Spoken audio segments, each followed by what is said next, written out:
kulan wanaagsan qiyaarta nala socota idilkiinba meel kasta oo aad joogtaan waa 3 Oktoobar sanadka 2025 qodobada aan idinkugu haya tabintanna waxaa kamid ah wargeysada Israa'iil ayaa soo bandhigaya xogo xasaasi ah oo ku saabsan arrimaha sii xumaanaya ee xiriirka wadamada Masar iyo sidoo kale nidaamka Israa'iil waxa wargeysada qaar ay tilmaamayaan inay u muuqato in lagu ciyaarayo dab gobolka bariga dhexe haddii labadan dhinac ay isgalaan waxaana ay Benjamin Netanyahu u soo jeediyeen qaarkood inuu la yimaado diblomaasiyadda siyaasad ku dhisan oo xasilina taasi oo meesha ka saari karaysa walaaca ballaaran oo ay qabaan qaar ka mid ah dadka Israa'iiliyiinta haddaba xiisadda u dhaxaysa wadamada Masar iyo nidaamka Israa'iil maxaa kor u sii qaaday kadib weerarkii lagu qaaday magaalada Dooxa ee wadanka Qatar maxayse tahay walaaca ay qabaan dadka aqoonyahanka Israa'iiliyiinta sida ka muuqanaysa warbixintan sheeko dheer oo dhinacyo badan taabanaysa ayaa barnaamijka idinkugu haya khiyaarta inala socotay dalalka carabtuna waxa ay muujinayaan walaaca ay ka qabaan tallaabada ay qaadeen ciidamada badda ee nidaamka Israa'iil kadib markii ay xirxireen dad gaaraya ilaa iyo 500 oo qof oo saarnaa maraakiib kala duwan kuwaas oo doonaya inay ka tallaabaan go'doominta Israa'iil ay ku soo rogtay magaalada dagaaladu ay ka soconayaan muddada 2 sano waxna dawladahan bayaano kala duwan ay soo saareen ay ku tilmaameen in aan loo qaadan karin tillaabooyinkan oo ka hor imaanaya xeerarka caalamiga ee adduunka carabtu ilaa iyo hadda waxay daafilayeen tillaabooyin la xiriira cambaarayn halka Israa'iilna ay falal aad u adag ku dhaqaaqayso taasoo ay isweydiinayaan goorta laga gudbi doono warqadaha cadaadiska ah ee ka soo baxaya dawladahan ku yaala gobolka bariga dhexe ee carabta waxaan sidoo kale inta aan barnaamijkan wada joogno falanqayn doonaa haddii uu Rabbi saamaxo war ka soo baxay maamulka cadan ee wadanka Yemen oo tilmaamaya inay gacanta ku dhigeen hub iyo saanad military oo kala duwan markab siday oo laga soo raray wadanka Iran kuna socday nidaamka xuutiga ee fadhiya magaalada Sanca ee wadanka Yemen waxa ay ku eedeeyeen markabkan inuu soo maray dhowr dawladood oo kala duwan oo ku yaala geeska Afrika haddaba dawladaha ay ku tilmaameen inuu xeebahooda isticmaalay markabkan ilaa iyo hadda waxa laga ogyahay iyo waliba doodan cusub ee soo baxaysa ee tahriibinta ku saabsan hubkan ay gacanta ku dhigeen ciidanka magaalada Cadan ayaan barnaamijka ku gorfayn doonaa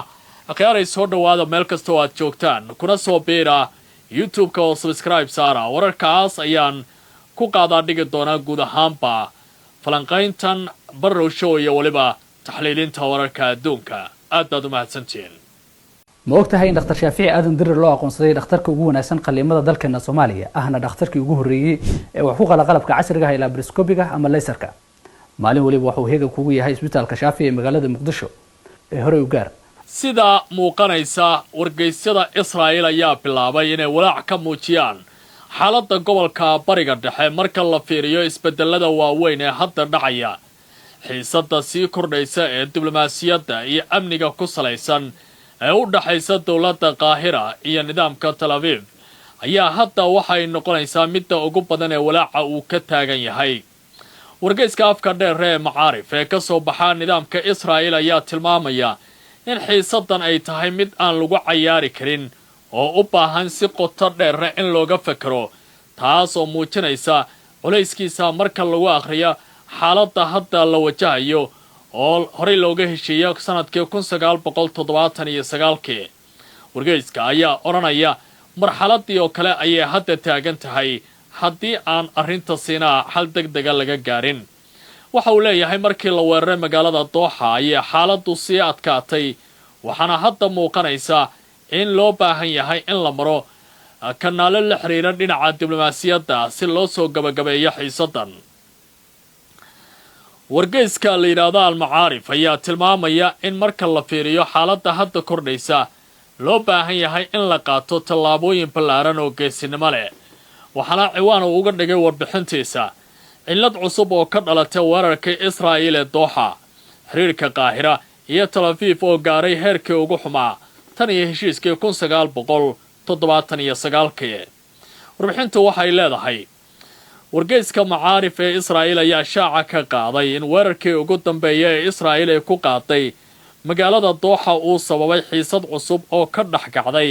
Israa'iil iyo Masar taas oo halis gelinaysa buu yiri xiriirka labada dal oo muddo dheer ku dhisnaa iskaashi nabadeed kadib wadahadalkii ee lagu saxeexay Camp David sanadkii 1979 wargeyska waxa uu intaa ku daray warbixinta ciwaankiisu ay tahay war xun oo ku saabsan xiriirkan waa markii ugu horeysay tan iyo 1979 ayay leedahay warbixinta in tallaabooyinka dowladda Israa'iil iyo hogaamiyaashu ay yihiin ciyaar culus oo lagu dul ciyaaraya buu yiri dab dushe taas oo ah gorgortanka hadda lagula jira Masar oo aan ahayn mid loo baahan yahay waqtigan sida lagu qoray warbixinta inkasta oo Masar ay 2 sano dagaalka ka soconaya magaalada go'doonsan ay ka qaadatay kaalin istiraatiiji ah oo ay ilaalisay amniga labada dhinac haddana Tel Aviv waxay mar walba ka diidaysaa in dadkaasi loo eriyo dhinaca Masar taasina waa mid xiisada kor u qaadaysa ayaa lagu yiri warbixinta sidoo kale wargeyska ayaa sheegay in xiisada cusub ay sii kordhisay kadib markii Israa'iil ay u muuqatay inay ku hanjabtay inay dib u eegi doonto heshiiska gaaska dabiiciga ah ee ballaaran oo ay dhawaan wada galeen shirkad Israa'iiliya iyo dowladda Masar heshiiskan ayaa muhiimad weyn u leh Qaahira oo wajahaysa dhibaato dhaqaale yaraanta tamarta waddankaasi ka taagan iyo hoos u dhaca dakhliga dowladda Masar ay ka hesho kanaalka Suez iyo dalxiiska oo ay aad ugu tiirsanayd dhaqaale ahaan waxaa la sheegay in markii ugu horeysay tan iyo 1979 madaxweynaha Masar Cabdifitaax Siisi uu si cad ugu tilmaamay Israa'iil dal halis ku ah jiritaanka waddankaasi Masar khudbada uu ka jeediyay shirka madaxda Carabta iyo Islaamka taas oo astaan cad u noqotay baa la yiri heerka cusub ee khilaafka labada dhinac macaarif ayaa tilmaantay in xaaladdan ay tahay mid walaac weyn la oo gaarsiisay xiriirka Masar iyo Israa'iil mid u muuqanaya hadda inuu ku jiro xaalad u baahan in la badbaadiyo oo ay muhiim tahay dhinacyadu inay si weyn uga fakaraan wadamada Carabta ayaa si weyn uga soo horjeestay tallaabada Israa'iil ay ku xanibtay isla markaana xabsiyada ay ku gelisay dadka la sheegay in ay doonayeen inay ka tallaabaan jabinta sohdimaha Israa'iil ay ku go'doomisay guud ahaanba magaalada go'doonsan ee Gaza oo muddo 2 sanadood ay dagaal ka soconayaan dad 66,000 gaarayana ay ku geeriyoodeen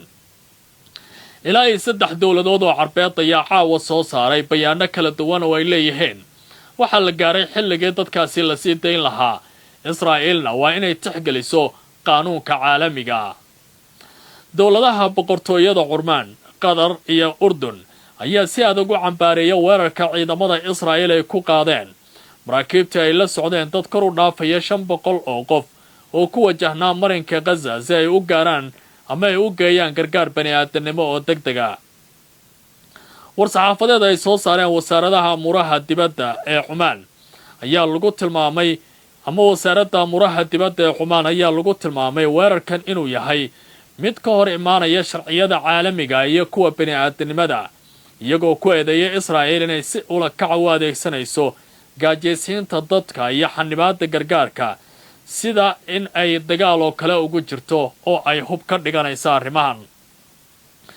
dowladda Qatar oo dhawaan uun raaligelin ka heshay nidaamka Israa'iil ayaa ka mid ah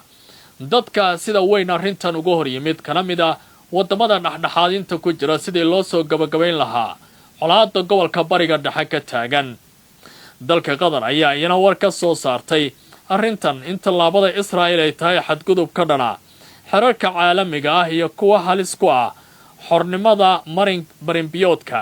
iyadoo dalbatay in la sii daayo dhammaan dadka ku jiray doonyaha in si degdeg ah loogu ogolaado gelitaanka magaalada go'doonsan dowladda Urdunna waxa ay ku biirtay baaqyadaasi waxaanay ugu yeertay beesha caalamka inay qaadaan mas'uuliyadda sharci iyo midda akhlaaqeed si loo joojiyo weerarada lagu hayo dadka rayidka si loo ilaaliyo badqabka dadka ku jira safarkaasi arrimaha bini'aadanimada ku salaysan dowladaha Carabta ayaa ku adkaysanaya in gargaarka loo gudbiyo magaalada go'doonsan ay tahay mid muhiim ah oo aan la istaajin karin. waxaa xusid mudan in ka badan 50 doonyo iyo maraakiib isugu jira oo ay saarnaayeen 532 dad gargaar caalamiya waday oo ka kala socday 45 waddan inay gacanta ku dhigtay Israa'iil. halka ra'iisul wasaaraha nidaamkaasina uu ku tilmaamay in ciidamadu ay qabteen tallaabo fiican oo ay ku ilaalinayaan sharciyada waddankaasi Israa'iil sida uu hadalka u dhigay. nidaamka ka dhisan cadanna ee dalka Yemen waxa ay ku dhawaaqeen caawa in ay gacanta ku dhigeen markab siday hub aan sharci ahayn oo ku sii jeeday kooxda Xuutiyiinta. baaritaano dheer oo ay sameeyeen waxa ay ku xaqiijiyeen in markabkaasi laga soo raray gudaha dalka Jamhuuriyadda Islaamiga ee Iiraan haatanna uu ku wajahnaa dhinacaasi iyo weliba Sanca. hase ahaatee waxa uu tilmaamay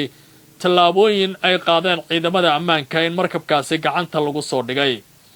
markabkan ayaa ujeedkiisu ahaa inuu gaaro dekedda Al-Xudayda. hase ahaatee markii weeraradu ay ka dhaceen ayuu halkaasi jihadiisii ka bedelay oo dhinaca cadan u soo weecday. waxaana muuqanaysa baa la yidhi in ciidamada waddanka Yemen gaar ahaan kuwa cadan ku sugan ay qabteen. waxyaabaha markabkan uu waday ayay ku tilmaameen inay ka mid yihiin diyaaradaha keligood iswada ee dagaalka loo adeegsado, qalabka qalqalgelinta diyaaradaha noocaasi ah, warshad diyaaradaasi samaysa oo Xuutiyiinta gacanta u geli lahayd, qalab sirdoon iyo waxyaabo kale oo muhiim u ah dhinacyada gaashaandhigga iyo dagaalka sida hadalka ay ku tilmaameen. kooxdan ayaa sidoo kale tilmaantay magaalada cadan maamulaysa in markabkan uu soo maray dhowr waddan oo kala duwan. baaritaanna ay sameeyeenna ay ku ogaadeen xeebaha uu isticmaalay inay ka mid ahayd xeebaha dalka Jamhuuriyadda Djibouti ee gobolka Geeska Afrika ku taala. inkastoo aysan dowladda Djibouti arrintaas ogolaan ama aysan beenin, haddana waxaa muuqanaya in eedayntan ay tahay mid culus marka la fiiriyo warkan ka soo baxaya cadan. tallaabadan waxay ku soo aadaysaa xilli gobolka bariga dhexe xaaladiisu ay aad u adag tahay, Xuutiyiintuna ay ka mid yihiin dhinacyada sida weyn ula dagaalamaya Israa'iil, halka cadan oo ay ku sugan yihiin kooxo kale oo hubaysan. hubkan inuu gacantooda gala ay tahay mid kale oo walaaceeda leh.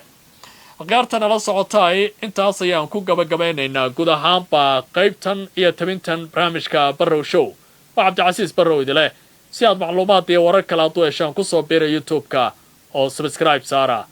nabadgelyo. Ramas Hotel and Restaurant waxa uu leeyahay adeeg dhameystiran waxaana ku diyaara qolol jiif oo heer sareeya, hoolka aroosyada iyo shirarka, maqaayad furan 24 saac oo leh raashin dheef iyo dhadhan macaan, internet xawaare sare leh, wiish iyo amni joogto ah. Ramas Hotel waa doorashadaada ugu fiican waxaana uu ku yaalaa Bakaaraha agagaarka isgoyska Carweydka.